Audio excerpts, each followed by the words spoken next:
ಆತ್ಮೀಯ H16 news ಅರ್ಥಾತ್ ಸೀತಾರಾಮಗೆ ಸ್ವಾಗತ. ನಾನು ನಿಮ್ಮವ MI ಅಥವಾ ಮಲ್ಲಪ್ಪ ಜೋತವರ್. ಆತ್ಮೀಯರೇ, ಕಸಪ ಕನ್ನಡ ಸಾಹಿತ್ಯ ಪರಿಷತ್ತಿನ ಕಾರ್ಯಕಾರಿ ಸಮಿತಿ ನಮ್ಮ ಜಮಖಂಡಿಯಲ್ಲಿ ನಡೆಯಿತು ಅನ್ನೋದನ್ನು ಈಗ ನೀವು ಪತ್ರಿಕೆಯಲ್ಲಿ ನೋಡಿರ್ಬೋದು. ಅದರಲ್ಲಿ ವಿಶೇಷವಾಗಿ ಮಹೇಶ್ ಜೋಶಿ ಅವರ ಅಧ್ಯಕ್ಷತೆಯಲ್ಲಿ ನಡೆದಂಥ ಈ ಒಂದು ಏನಪ್ಪ ಅಂದ್ರೆ ಸಭೆಯಲ್ಲಿ ಈಗಾಗಲೇ ನಾವು ಈ 87ನೇ ಅಖಿಲ ಭಾರತ ಕನ್ನಡ ಸಾಹಿತ್ಯ ಪರಿಷತ್ತಿನ ವೆಚ್ಚ ಕೊಟ್ಟಿದ್ದೀವಿ, ಅದು ಒಪ್ಪಿಗೆ ಕೊಟ್ಟಿದ್ದೀವಿ, ತೊಗೊಂಡಿದ್ದೀವಿ. ಮತ್ತು ನಮ್ಗೆ 30 ಕೋಟಿ ರೂಪಾಯಿ ಕೊಡ್ತಾನೆ ಅಂತ ಹೇಳಿದರು. ಸ್ಟೇಟ್ ಗೌರ್ಮೆಂಟ್ ಅದು ಕೊಡಲಿಲ್ಲ. ಮತ್ತು ನಾವು 2.5 ಕೋಟಿ ಮಾತ್ರ ಪಡೆದಿದ್ದೀವಿ, ಉಳಿದಿಲ್ಲ ಅಂಥೇಳಿ. ಮತ್ತು ಅಷ್ಟಕ್ಕೆ ನಿಲ್ಲುವುದಿಲ್ಲ. ಅದು ಇವ್ರ ಮೇಲೆ ಆರೋಪಗಳಿದ್ದಾವೆ. 30 ಕೋಟಿ ರೂಪಾಯಿದು ಅಪರಾಧ ವ್ಯವಹಾರ ಸರಿಯಾಗಿಲ್ಲ ಅಂತೇಳಿ ಅದರ ಬದಲ ಆರೋಪಗಳಿಗೆ ಪ್ರತ್ಯುತ್ತರ ರೂಪದಲ್ಲೇ ನಮ್ಮದೂ ಆಗಲಿ, ಅದ್ರ ಜೊತೆಗೆ ಲೇಖಕಿಯರ ಸಂಘ ಅಥವಾ ಕರ್ನಾಟಕ ಲೇಖಕಿಯರ ಸಂಘದ ಅಧ್ಯಕ್ಷ ಆಗಿರುವಂಥ HL ಪುಷ್ಪ ಅವರ ಆ ಸಂಘಟನೆಯ ವ್ಯವಹಾರ ಸಹಿತ ತನಿಖೆ ಆಗಬೇಕು, ಅದು ಲೋಕಾಯುಕ್ತದಿಂದ ತನಿಖೆ ಆಗಬೇಕು ಅನ್ನುವಂಥದ್ದು ಹೊಸ ಬೇಡಿಕೆಯನ್ನು ಇಟ್ಟು ಅದನ್ನು ಒಂದು ಏನಪ್ಪ ಅಂತಂದ್ರೆ ಒಪ್ಪಿಗೆಯನ್ನು ಕಾರ್ಯಕಾರಿ ಸಮಿತಿಯಲ್ಲಿ ಪಡ್ಕೊಂಡಿದ್ದಾರೆ. ಅಂದ್ರೆ ಇವೆಲ್ಲ ಸಾಹಿತಿಗಳೂ ಎಲ್ಲ ಲೇಖಕರು ಇವರು ದುಡ್ಡು ಇಟ್ಟವರು ನಾವು ಅಷ್ಟೇ ಅಲ್ಲ, ಇದೆಲ್ಲ ವ್ಯವಹಾರ ನಡೀತಾವ, ಅವ್ರದ್ದು ಮಾಡಿರಿ ನಮ್ಮದು ಮಾಡಿರಿ ಅಂತ ಈ ಥರ ಅರ್ಥ. ಮಹೇಶ್ ಜೋಶಿ ಅವರಿಂದ ಇದು ಹೊಸ ಟ್ರೆಂಡ್ ಶುರು ಆಗಿಬಿಟ್ಟದ.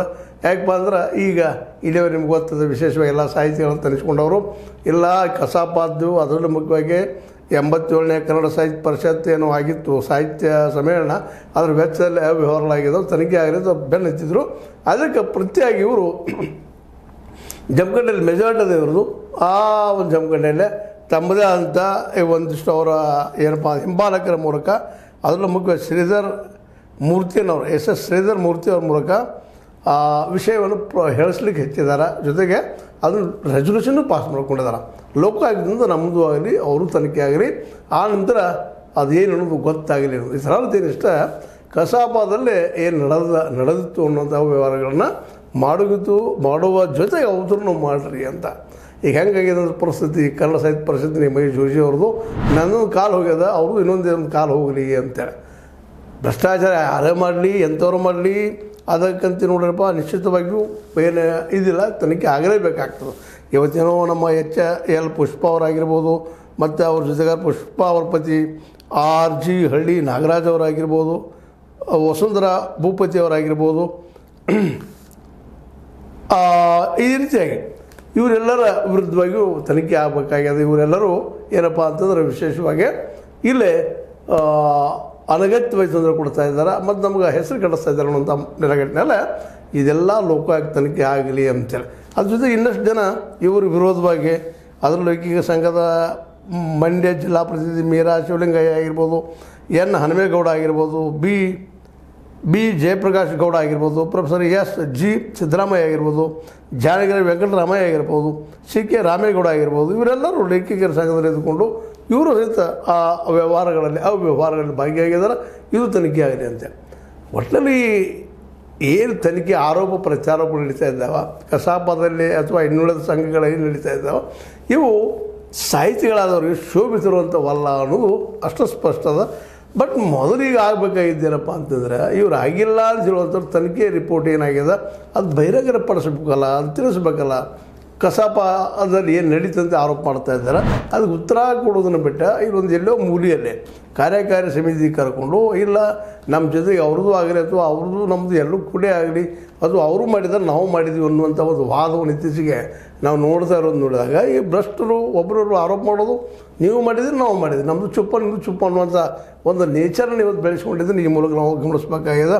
ಆದರೆ ಈ 87ನೇ ಅಖಿಲ ಭಾರತ ಕನ್ನಡ ಸಾಹಿತ್ಯ ಪರಿಷತ್ತಿನ ಖರ್ಚಾಗಿತ್ತು ಅವತ್ತು, ಸಮ್ಮೇಳನದ ಖರ್ಚೇನಾಗಿತ್ತು ಅದರದ ಲೆಕ್ಕಪತ್ರವನ್ನು ಇಷ್ಟೊಂದು ನೀಡಬೇಕಾಗಿತ್ತು. ಅವ್ರು ಇಷ್ಟೆಲ್ಲ ಗುಡ್ಡ ಸುತ್ತ ಮೈಲಾರಿಗೆ ಬರೋಗಿತ್ತರು, ಎಲ್ಲಿ ಜಮಖಂಡಿ ಯಾವುದೋ ಮೂಲಿ ಕರೀತು, ಬೆಂಗಳೂರಲ್ಲಿ ಇದ್ಕೊಂಡು ಇದು ಉತ್ತರ ಕೊಡಬೇಕಾಗಿತ್ತಲ್ಲ, ಇವರು ಇದನ್ನ ಯಾಕೆ ಮಾಡಲಿಲ್ಲ ಅನ್ನೋದು ಸಹಿತ ಅಷ್ಟೇ ಮುಖ್ಯದಿಲ್ಲ. ಅದೇನೋ ಆಗಲಿ ಅವರು ಪ್ರಶ್ನೆ ಮಾಡ್ತಾ ಇದ್ದಾರೆ. ಸ್ವತಂತ್ರವಾದ ಮೀಡಿಯಾಗೆ ಬೇಕಾಗಿರುವುದು ಸ್ವತಂತ್ರ ಧ್ವನಿ. ಆ ಸ್ವತಂತ್ರ ಧ್ವನಿ ಉಳಿಸಲು ನೀವು ಮಾಡಬೇಕಾದದ್ದು ಇಷ್ಟೇ. ಅದೇನಪ್ಪಾ ಅಂತಂತಂದ್ರೆ ನಿಮ್ಮ ಕೈಲಾದಷ್ಟು ಸಹಾಯ ಈ ಚಾನಲ್ಗೆ ಮಾಡಿ ಹಾಗೂ ನಿಮ್ಮ ಧ್ವನಿಯನ್ನು ಕಾಪಾಡಿಕೊಳ್ಳಿ. ಅದಕ್ಕೆ ಇವು ತನಿಖೆ ಆಗಬೇಕಾಗಿದ್ದು ಲೋಕಾಯುಕ್ತದಿಂದ ಎರಡೂ ತನಿಖೆ ಆಗಲಿ.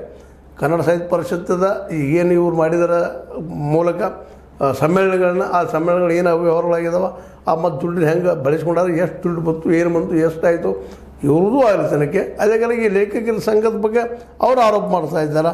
ಏನಂತಂದ್ರೆ ಇವರು ಸಹಿತ ಈಗ ಹೇಳುವಂಥ ಮಂದಿ ಇವರು ಎಲ್ಲರೂ ಏನಪ್ಪ ಅಂತಂದ್ರೆ ತಮಗೆ ಸಿಗಲಾರ್ದೇ ಆರೋಪ ಮಾಡ್ತಾ ಇದ್ದಾರೆ ಅನ್ನೋಂಥ ಮಾತನ್ನು ಮಾತಾಡ್ತಾ ಇದ್ದಾರೆ.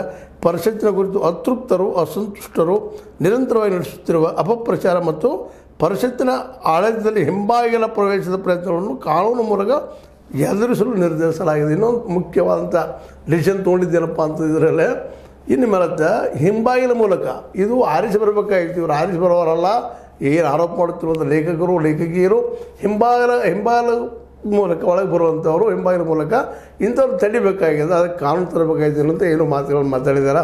ಇದು ಏನಪ್ಪ ಅಂತಂದ್ರೆ ಒಟ್ಟಾರೆಯಾಗಿ ಹೇಳುವಂಥದ್ದು ಮಹೇಶ್ ಜೋಶಿ ಅವರು ಪೂರ್ತಿಯಾಗಿ ಈ ಒಂದು ಕಸಾಪವನ್ನು ಕನ್ನಡ ಸಾಹಿತ್ಯ ಪರಿಷತ್ತವನ್ನು ತಮ್ಮ ಸುಪರ್ ತೆಗೆದುಕೊಂಡು ಅವರು ವಿರೋಧ ಮಾಡೋರನ್ನ ಹೇಗಾದರೂ ಒಟ್ಟು ಹೊರಗೆ ಹಾಕುವಂಥ ಒಂದು ಏನಪ್ಪ ರೂಪನ್ನು ರೆಡಿ ಮಾಡಿಕೊಂಡು ಸಂಘರ್ಷದ ಹಾದಿ ತಂದು ನಿಲ್ಲಿಸಿದ್ದಾರೆ. ಇದರಿಂದಾಗಿ ಸಹಜವಾಗಿ ಯಾರಿಗಾದ್ರೂ ಬೇಜಾರಾಗ್ತದೆ, ಬಟ್ ಏನು ಮಾಡಲಿಕ್ಕೂ ಸಾಧ್ಯ ಇಲ್ಲ. ಎರಡೂ ಎನ್ಕ್ವೈರಿಗಳು ಆಗಲೇಬೇಕಾಗಿದ್ದು. ಮೊದಲು ಈಗ ಆಗಬೇಕಾಗಿದ್ದು ಈಗಾಗಲೇ ಆರೋಪಿತರಾಗಿರುವಂತಹ ನಮ್ಮ ಮಹೇಶ್ ಜೋಶಿ ಅವರು ಅದನ್ನು ಸಾರ್ವಜನಿಕವಾಗಿ ಏನಾಗಿದೆ ಅಂತ ಹೇಳಿದ್ದಾರೆ, ಹೋಗಿ ಭೇಟಿಯಾಗಿ ಆ ಒಂದು ಏನಪ್ಪ ಅಂತಂದ್ರೆ ಎನ್ಕ್ವೈರಿ ಕಮಿಟಿಗೆ ಉತ್ತರ ಕೊಡಬೇಕಾಗಿತ್ತು. ಇನ್ನೂ ಕೊಟ್ಟಿಲ್ಲ ಅಂತನ್ನುವಂಥ ರಿಪೋರ್ಟ್ಸ್ಗಳಿದ್ದಾವೆ. ಅದೇನು ಆಗಿದೆ ಅನ್ನೋದು ಕ್ಲಿಯರ್ ಕಟ್ ಆಗಬೇಕಾಗಿದೆ ಇವತ್ತು. ಮತ್ತು ಈ ಸಂದರ್ಭದಲ್ಲೇ ಸರ್ಕಾರ ಆದರೂ ಸಹಿತ ಈ ಒಂದೇನು ಮ್ಯಾನೇಜ್ಮೆಂಟ್ ಅದ ಈಗ ನಮ್ಮ ಮಹೇಶ್ ಜೋಶಿ ಅವ್ರದ್ದು ಅದನ್ನೇನೈತೆ ಅಮಾನತ್ನಲ್ಲಿಟ್ಟೆ ಅದು ಎನ್ಕ್ವೈರಿ ಮಾಡಿದ್ದ ರಿಪೋರ್ಟ್ ತೆಗೆದ ನಿಜವಾಗಿಯೂ ಅಲ್ಲಿ ಆಗ್ಯದಪ್ಪ, ಅಲ್ಲಿ ಭ್ರಷ್ಟಾಚಾರ ನಡೆದ ಕಸಾಪ ಮೂರಿಗೆ ಇವರೆಲ್ಲ ಅಲ್ಲಿ ದುಡ್ಡನ್ನು ಹೊಡೆದಿದ್ದಾರೆ ಅನ್ನುವಂಥ ಕನ್ಫರ್ಮೇಷನ್ ಇತ್ತಪ್ಪ ಅಂದ್ರೆ ಮೊದಲು ಮಾಡಬೇಕಾದ ಕೆಲಸ ಮಹೇಶ್ ಜೋಶಿ ಅವರ ಈ ಒಂದು ಅಧ್ಯಕ್ಷಗಿರಿಂದ ಅಮಾನತ್ನಲ್ಲಿಡಬೇಕಾಗಿದ್ದವ್ರನ್ನ ಮಾಡೋದಷ್ಟಲ್ಲ, ಅದೇನು ತಪ್ಪಾಗಿದ್ರೆ ಶಿಕ್ಷೆ ಕೊಡಿಸುವಂಥ ಆಗಬೇಕು. ಅದೇ ಕಾಲಕ್ಕೆ ಈ ಲೇಖಕಿಯರ ಸಂಘದ್ದು ಕರ್ನಾಟಕ ಲೇಖಕಿಯರ ಸಂಘದಲ್ಲೂ ಏನಾದರೂ ಅಂತ ಅಪರಾಧ ಅಂತೀವಲ್ಲ ನಾವು, ದುಡ್ಡಿನ ವ್ಯವಹಾರ ಆಗ್ಯದ ಅಂತ ಹೇಳ್ತೀವಲ್ಲ, ಅಲ್ಲೂ ಆಗ್ಯದ ಅಂತ ಅವ್ರು ಆರೋಪ ಮಾಡ್ತಾಯಿದ್ದಾರೆ. ಅದನ್ನೆಲ್ಲ ಚಲೋ ನಾಮಾಂಕಿತರ ಅಂತ ಸಾಹಿತಿಗಳಿದ್ದಾರೆ. ಅದರಲ್ಲೂ Meera Shivalingaiah, N Hanumanthegowda, Jayaprakash Gowda, professor SG. Siddaramaiah, ಜಾನಗಿರಿ Venkataramaiah ಇವರು ಸಹಿತ ಈ ಒಂದು ಅವ್ಯವಹಾರದಲ್ಲಿ ಭಾಗಿಯಾಗಿರುತ್ತೆ ಅವ್ರು ಆರೋಪ ಮಾಡ್ತಿದ್ದಾರೆ. ಇವ್ರದ್ದು ತನಿಖೆ ಆಗಲಿ, ಯಾರಿದ್ರು ಎಲ್ಲರ ತನಿಖೆ ಆಗಲಿ. ಯಾಕೆಂದರೆ ಸಾಹಿತ್ಯ ಪರಿಷತ್ ಅನ್ನುವಂಥದ್ದು ಅಥವಾ ಸಾಹಿತ್ಯದಲ್ಲಿ ವಿಶೇಷವಾಗಿ ಭ್ರಷ್ಟಾಚಾರ ನಡೀಬಾರ್ದು, ಅಂದರೆ ಅವ್ಯವಹಾರ ನಡೆದಾವಂತ ಇವರು ಒಬ್ರಿಗೊಬ್ರು ಆರೋಪ ಮಾಡ್ತಾ ಇದ್ದಾರೆ. ಇಬ್ಬರು ಸತ್ಯ ಹೊರಗೆ ಬರಲಿ ಅಂತ. ಅದರಿಂದ ಅಲ್ಲಿ ಏನು ಆಗಿಲ್ಲ ಅಂದ್ರೆ ಒಂದು ಮನಸ್ಸು ಸಮಾಧಾನವೂ ಆಗ್ತದೆ. ಬೇಡ ಅವ್ರು ಆಗಿದ್ದಾರೆ, ಅಲ್ಲಿ ಅಪರಾಧಪರ ಆಗಿದ್ದರೆ ತಪ್ಪಿತಸ್ಥರು ಶಿಕ್ಷೆ ಆಗುವಂಥ ಕೆಲಸ ಆಯ್ತಪ್ಪ ಅಂತಂದ್ರೆ ಅಟ್ಲೀಸ್ಟ್ ಸಾಹಿತ್ಯ ಕ್ಷೇತ್ರ ಆದರೂ ಪವಿತ್ರ ಉಳಿತದೆ, ಸ್ವಚ್ಛ ಉಳಿತದೆ ಅಂತ ಅಭಿಪ್ರಾಯ ಭಾಳಷ್ಟು ಸಾಹಿತ್ಯಗಳದಾಗ್ಯದ. ಯಾಕಂದರೆ ಇದು ರಾಜಕೀಯ ಕ್ಷೇತ್ರ ಅಲ್ಲ. ಕಸಾಪ ಕನ್ನಡ ಸಾಹಿತ್ಯ ಪರಿಷತ್ತು ಕನ್ನಡದ ಉಳಿವಿಗೆ, ಕನ್ನಡದ ಲೇಖಕರನ್ನ ಬೆಳೆಸೋದಕ್ಕಾಗಿ ಉಳಿಸೋದಕ್ಕಾಗಿ ಇರುತ್ತಿರುವಂಥ ಒಂದು ಸಂಸ್ಥೆ. ಒಳ್ಳೊಳ್ಳೆ ಪುಸ್ತಕಗಳು ತಂದು ಸಮಾಜ ತಿದ್ದುದರಲ್ಲಿ ಉಪಯೋಗ ಆಗುವಂಥ ಈ ಕಸಾಪ ಇವತ್ತು ಅವರೊಳಗೆ ಒಂದು ಏನು ಜಗಳ ಮಾಡೋದು ನೋಡಿದಾಗ, ಅವರು ಇವ್ರ ಮೇಲೆ ಆರೋಪ ಮಾಡೋದು, ಇವರು ಅವ್ರ ಮೇಲೆ ಆರೋಪ ಮಾಡೋದು ನೋಡಿದಾಗ ಕನ್ನಡ ಸಾಹಿತ್ಯ ಪರಿಷತ್ತ ಇದು ಏನು ಇವತ್ತು ಅದ ಇದನ್ನು ಮೊದಲ ಸರ್ಕಾರ ಸ್ವಚ್ಛಗೊಳಿಸೋದ ಕೆಲಸ ಮಾಡಲಿ. ತಪ್ಪಿತಸ್ಥರು ಯಾರಿದ್ದರೂ ಯಾರೂ ಇರಲಿ, ಇವತ್ತು ಈ ಜೋಶಿ ಅವರು ಇರಲಿ ಅಥವಾ ಸಿದ್ದರಾಮಯ್ಯನವರಿರಲಿ ಯಾರಾದರೂ ಇರಲಿ, ಅವ್ರಿಗೆ ಶಿಕ್ಷೆ ಆಗಬೇಕು. ಇಂಥದ್ದು ಆಗಬಾರ್ದು ಬಿಟ್ಟು ಅಂತೇಳಿ ಮತ್ತು ಕಸಾಪಕ್ಕೆ ಹೊಸ ಒಂದು ಬಯಲ ನಿಜವಾಗಿಯೂ ಹೊಸ ಏನೋ ಪ್ರಜಾತಾಂತ್ರಿಕವಾಗಿ ಉಳಿಯುವಂಥ ಮಾಡಿ ಎಲ್ಲ ಸಾಹಿತಿಗಳದ್ರಲ್ಲಿ ಎಂಟ್ರ್ ಹೋಗ ಕೇವಲ ಸಾಹಿತಿಗಳು ಮಾತ್ರ ಅದರ ಅಧ್ಯಕ್ಷನೋ ಅಥವಾ ಕಾರ್ಯಕಾರಿ ಮಂಡಳಿ ಇರೋದನ್ನು ಮಾಡಬೇಕು. ಈ ಒಂದು ವ್ಯವಹಾರ ಮಾಡಲಿಕ್ಕೆ ಬರುವಂಥ ಜನರು ದೂರ ಇಟ್ಟಷ್ಟು ಭಾಳ ಒಳ್ಳೆಯದು ಅನ್ನೋ ಮಾತನ್ನು ಹೇಳ್ತಾ, ಇದು ಈ ಲೋಕಾಯುಕ್ತ ತನಿಖೆ ಎರಡಕ್ಕೂ ಆಗಲಿ, ಎರಡೂ ದಿನದ ರಿಸಲ್ಟ್ ಬರಲಿ. ಯಾಕಂದ್ರೆ ಎರಡೂ ಕಡೆಗಳಲ್ಲೇ ಒಬ್ರಿಗೊಬ್ಬರು ಆರೋಪ ಮಾಡ್ತಾ ಇರೋದ್ರಿಂದಾಗೆ ಎರಡೂ ತನಿಖೆ ಆದಾಗನ ಇದೊಂದು ಸತ್ಯ ಗೊತ್ತಾಗೋದು ಅನ್ನೋದು ಸಾಮಾನ್ಯ ಲೇಖಕರ ಅಭಿಪ್ರಾಯ. ಇದು ನೀವೇನಂತೀರಿ ಅಂತ ಹೇಳ್ತಾ, ಇದು ನಿಮ್ಗೆ ಲೈಕ್ ಆಗಿರ್ಬೋದು. ಲೈಕ್ ಮಾಡಿ, ಶೇರ್ ಮಾಡಿ, ಕಮೆಂಟ್ ಮಾಡಿ, ಜೊತೆ ಸಬ್ಸ್ಕ್ರೈಬ್ ಮಾಡಿ. S16 ನ್ಯೂಸ್ ಅರ್ಥ ಸಿತಾರಾಮದು ಸತ್ಯದ ಕೈಗಳಲ್ಲಿ ವಂದನೆಗಳು.